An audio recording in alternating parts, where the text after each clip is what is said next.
कहानी जो दिल को छू ले। एक लड़का पैदल किसी रास्ते से जा रहा था।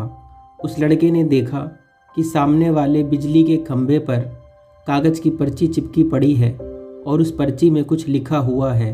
वो लड़का थोड़ा नज़दीक जाकर पर्ची में देखता है कि उस पर क्या लिखा है। वो देखने लगा, उस कागज़ की पर्ची में लिखा था, कल इस रास्ते से गुजरते वक्त मेरे 100 रुपये कहीं गिर गए थे। मैंने ढूंढने की बहुत कोशिश की लेकिन मुझे वो नहीं मिले।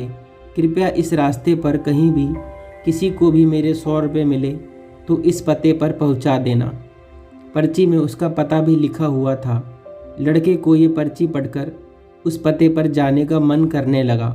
वो लड़का उस पते पर जाने लगा। उस पते पर जाकर लड़के ने देखा कि वहाँ पर एक झोपड़ी है। लड़के ने बाहर से आवाज़ लगाई तो उस झोपड़ी में से एक वृद्ध औरत लाठी के सहारे बाहर आने लगी। लड़के को पता चल गया कि यहाँ ये बूढ़ी औरत सिर्फ अकेली ही इस झोपड़ी में रहती है। फिर उस लड़के ने उस बूढ़ी औरत से कहा, माँ जी, आपके जो 100 रुपये गिर गए थे वो मुझे मिल गए हैं, ये रहे आपके 100 रुपये।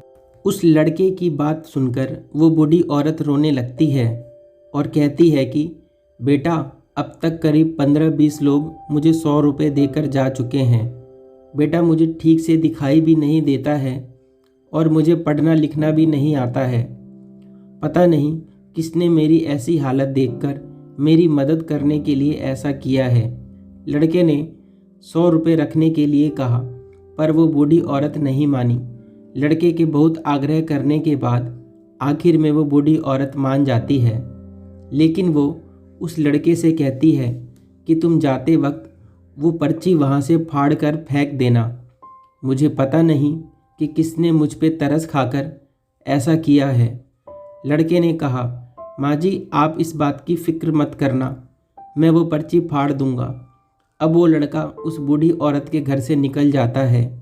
थोड़ी देर चलने के बाद उस लड़के ने सोचा कि आखिर मुझसे पहले आए हुए उन 15-20 लोगों को भी इस माँ जी ने वो पर्ची फाड़ने को कहा होगा, लेकिन उनमें से किसी ने भी पर्ची को नहीं फाड़ा, तो फिर मैं क्यों फाड़ दूँ।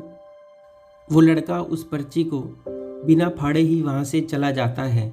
उस लड़के के मन में उस व्यक्ति के लिए बहुत ही आदर और सम्मान था जिसने ये तरीका ढूंढा था और इस ज़रूरतमंद बूढ़ी औरत की मदद की थी।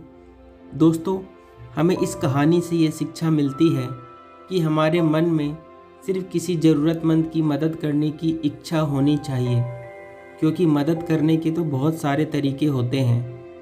हम किसी भी तरह से मदद कर सकते हैं। दोस्तों, उम्मीद करता हूँ आपको ये कहानी ज़रूर पसंद आई होगी। इस कहानी पर आपकी क्या राय है हमें कमेंट करके ज़रूर बताएं।